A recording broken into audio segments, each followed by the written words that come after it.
Steelers!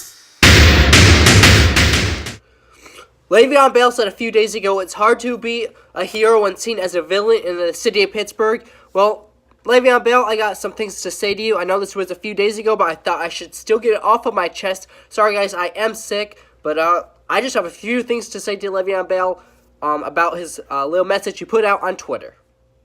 A few things to say to Le'Veon. One, you won't be seen as a villain by many people in Pittsburgh if you would do just a few things right in your career. First, maybe show up to preseason games. That might be, maybe that would help.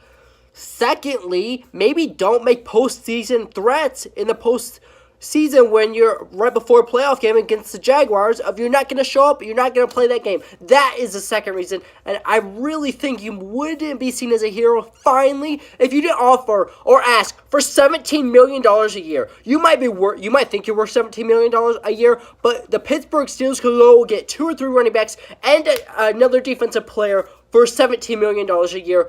Probably more than 4 players for $17 million a year. You may think you're worth $17 million, and maybe you are, but the Pittsburgh Steelers, if they end up paying you $17 million, I would be shocked.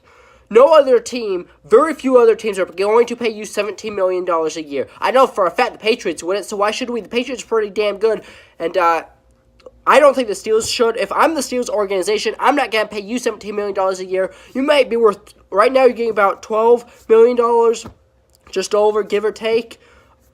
You're not getting $17 million. We can keep you for 12. We're going to keep you as long as we can for that much. But if you're getting $17 million, you're not staying in Pittsburgh. I guarantee you that. I would be very shell-shocked if Mike Tomlin and crew paid you that kind of money. You're not worth that much. So if you did those 3 things, maybe you wouldn't be painted as a villain. Maybe fans would actually start to like you. But I think and even the first 2 things, I think fans were okay with that. But fans are not okay. I'm not okay with you asking for that kind of money.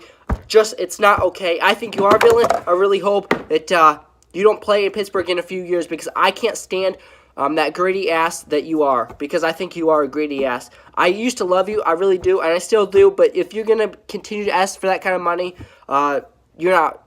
Even your mother said, Le'Veon Bell's mother said that he's not worth. Well, she didn't say he's not worth that much, but she did say just take the contract, and he doesn't want to do that. He still hasn't signed a contract. So the Pittsburgh Steelers, right now, Le'Veon Bell is really a free agent until the Pittsburgh Steelers sign him. So you wouldn't be painted as a villain if you weren't mainly asking for the money. I think that's the biggest thing. The second other issues is you don't show up to camp and you threaten to leave before playoff games. Those are the 3 issues, Le'Veon. It's not that simple. It's not rocket science. I think it's pretty straightforward. If you guys enjoyed this video, please consider subscribing, and I'll see y'all next video.